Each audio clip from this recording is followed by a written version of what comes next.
নিশ্চয়ই আপনারা থাম্বনেলটা দেখে অবশ্যই বুঝতে পেরেছেন যে আজকে কোন বিষয়ে আলোচনা করতে চলেছি। আজকে কথা বলবো ভাঙড়ের তৃণমূল নেতা আরাবুল ইসলামকে নিয়ে।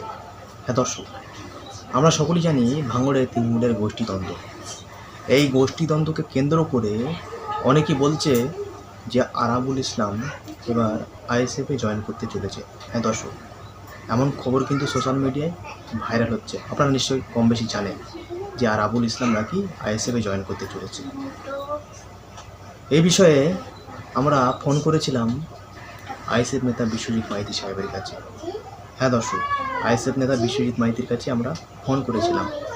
তিনি আমাদেরকে সাফ জানিয়ে দিয়েছেন, একেবারে ফাইনাল সিদ্ধান্ত তিনি জানিয়ে দিয়েছেন কি আরাবুল ইসলাম আইএসএফে যোগদান করবে কি না। দর্শক চলুন আপনাদেরকে সেই ফোন কল শোনানো যাক আইএসএফ নেতা বিশ্বজিৎ মাইতি সাহেব আমাদেরকে কি জানিয়েছেন। আর দর্শক, ভিডিওটি ভালো লাগলে অবশ্যই একটি লাইক দিয়ে ভিডিওটি বন্ধু বান্ধব শেয়ার করে দেবেন।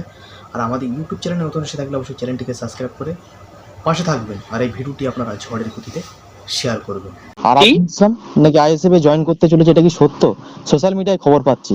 খুনিদের জায়গা যারা আমার কর্মীদেরকে খুন করে, যারা আমার কর্মীদেরকে খুন করে, আমার কর্মীদেরকে গুলি করে, আমার কর্মীদেরকে বাড়িঘরদ্বার ভাঙচুর করে দেয়, যাদের হাতে আমার কর্মীদের রক্তের দাগ লেগে আছে, আইএসএফ এ তাদের জায়গা নেই।